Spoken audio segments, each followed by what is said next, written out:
Good morning again, Scott here, known as Cantaloupe to some online, and I'm bringing another video to you on a subject that's interesting to me. It might be of interest to you or someone you know. And I want to talk about a new insidious legal system that has wormed its way into our courtrooms, our criminal courtrooms in America, coast to coast. And I speak from experience, unfortunately. I live in California at the present time, but I've lived in quite a few states in my life. I've lived in Washington State, I've lived in New York City, I've been around and I've seen enough courtrooms, unfortunately, to be able to speak as to the way things are done now, contrary to what people think and are being told. So I want to expose what's going on in this video in just a few minutes. Turns out there's a new system, like I said. The new system is you get a conviction right off the bat. It is thought, and it is assumed by most people who, unfortunately, or I should say fortunately, don't spend much time in the criminal court system, that you go to trial, as you are told in school, and you are greeted by a jury and a judge and a bailiff, and the lawyers present their cases, and perhaps the district attorney presents their case against you, that is to say the people of the state you are in.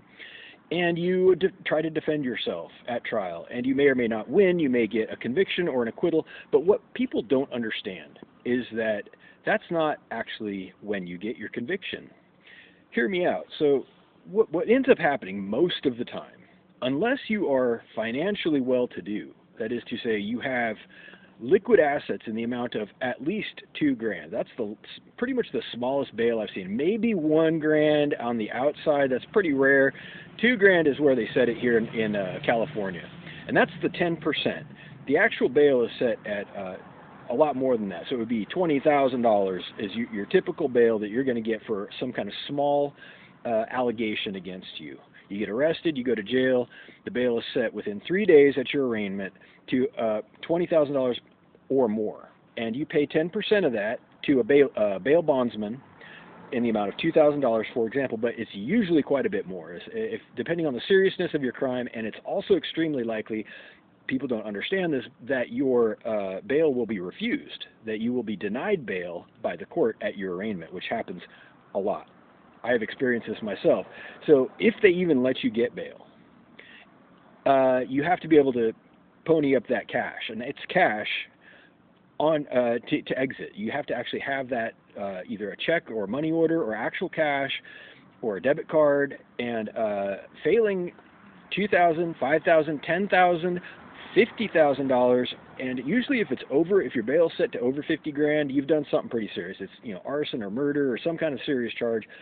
It's not usually that high, but it can be. And my point is that someone in my situation who is between careers by choice or by not choice, I don't have even $500. Not that that would get me very far with paying off a bail bondsman. So here's what happens. You get arrested. They used to read you your rights. They don't do that anymore. This is just one aside, one connected thing. If you want to know what the experience is like, you are told to turn around and put your hands behind your back. You are cuffed and thrown in the back of the squad car. You are driven down to county, and you await intake for quite a few hours usually. It could happen quickly. It doesn't usually happen quickly. Within 3 days, 72 hours, you are guaranteed by law to be arraigned. You find yourself before a judge. It's efficient and perfunctory. You enter a plea of not guilty as a matter of formality. It means almost nothing at this stage. At which point you are either released on your own recognizance with a citation, or you are held. And this is what usually happens. You're held on bail. They house you in the county jail, and you have to either call a bail bondsman and present the cash that I mentioned in the amount of $2,000 usually or more, or here's what happens, and this is what has happened to me, unfortunately. I speak from painful personal experience. I don't have the cash, right? So I call this a conviction. This is our new system. It's an actual conviction because you end up sitting in jail. Failing to make bail, you're waiting for your trial, which will take you 4 months. It will take you 4 months minimum. In this, not minimum, it might happen sooner. Typically it happens at about 4 months, 3 to 4 months. You're on schedule to actually see a jury and explain your side. But until then, you're already incarcerated. You are being detained without any option to leave. And if you get to see your lawyer, if you can't afford bail, you usually can't afford a private attorney either. So you have what's called a public defender, right? You've got your state-appointed lawyer, and if you see them more than once in that entire time, you're very lucky. So by the time you actually get to trial in 4 months, you may or may not be acquitted. Acquitted is supposed to be the best case scenario. It means you were found not guilty, you were found innocent of the charges are dropped, presumably. That doesn't mean that any connected paperwork or protective orders or regulations are going to be dropped, just that you have perhaps been found innocent of the charges that you're being detained for. Okay. There is no offer of compensation. There is no offer of a reconciliation or an apology. It is perfunctory. Your lawyer is usually telling you to take a deal at this point. They're saying, we don't want you to go to trial. Here, take this deal, take that deal. The state is offering this deal. The people are saying, why don't you just plead out to this and we'll let you out of jail. And you might meet with your lawyer once, like I said, or twice in the entire time. And it is so that they can present you with the plea bargain. The plea bargain is to avoid trial, because trials are expensive, they're time consuming, and if they don't have to do that to get a conviction, they'll just have you sign off. They'll say, hey, if you're uncomfortable in here, why don't you just sign this document? Just confess that you did it, whatever we're saying. It doesn't matter. Just, hey, we'll let you out of jail. We know you're uncomfortable. Sign this document and you can get on out of here. So most people do. I've learned that you don't, because I've already got a strike from this exact thing for something I did not do. I've got a strike and a felony on my personal record for something I never did. And it's because I took a plea bargain to get out of jail. So this is what happens.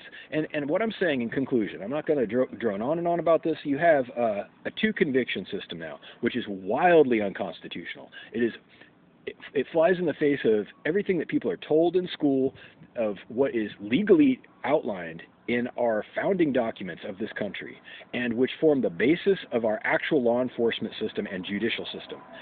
People are convicted twice, minimum of once. By the time you talk to a police person or a law enforcement officer, a sheriff, you are already being punished. They are using everything in their power and in their toolbox to detain you, to punish you, and to deter your behavior if they got called. This is our system. Don't call us. Don't call us or everybody gets punished, especially you. So if you end up in their car after they talk to you, you have been convicted. You have actually been convicted, especially if you can't afford bail, because you're doing time now. Before you even get to trial, you're already doing 4 months. If you want to sneeze at 4 months, hey, be my guest. Go do 4 months in county and tell me if it's easy. Tell me that that's fun. Tell me that's a speedy trial, because you are literally guaranteed by law to have a speedy trial. And I guess they decided 4 months is speedy enough. So my complaint is that people don't know what's going on. My complaint is that you're getting convicted twice if you even don't happen to be friends with law enforcement, because that tends to be what it boils down to. Somebody calls it in because they know they're going to win. They're already on the list of friends. Yeah, no, there is a list. If we're being honest, it's not official. But they know who they're taking away, usually, before they even get there. They already know what's up. They've made their decision. They've been judge, jury, and executioner before the cops even get there. They take you away. You are convicted without a trial. You do at least 4 months, at which point it may be continued further. It may be escalated to prison or more jail time or community service or probation, usually, right? Probation. And now they got you by the balls, if you pardon the expression. So that's a different subject for a different video, and I'm just under 10 minutes. Hey, God bless you for not going to jail if you haven't been to jail. People are getting arrested for things they never did. People are getting arrested for failing to use their turn signals just because they forgot to get out of their car when armed thugs show up and bang on their window. Okay, it's intimidating, it's scary, and it's human nature to want to run away, to keep your door locked, but by the time you don't open your door, they are taking you to jail. Okay, that's called resisting arrest and disobeying an officer. And they're using this stuff. Okay, they make money. It's literally their career. They get a paycheck by the state, funded by you and your hard work and your income tax, so that they can arrest you. If you're not mad, if you're not outraged, then you're not paying attention. If you haven't been tortured and detained for things you didn't do, God bless you, but it's going on every day. Wake up. You're in a state of emergency, but not in the way you think. There are terrorists here, but they're not who you think. Reach out with questions or comments to whitehotrobot@gmail.com. Thank you.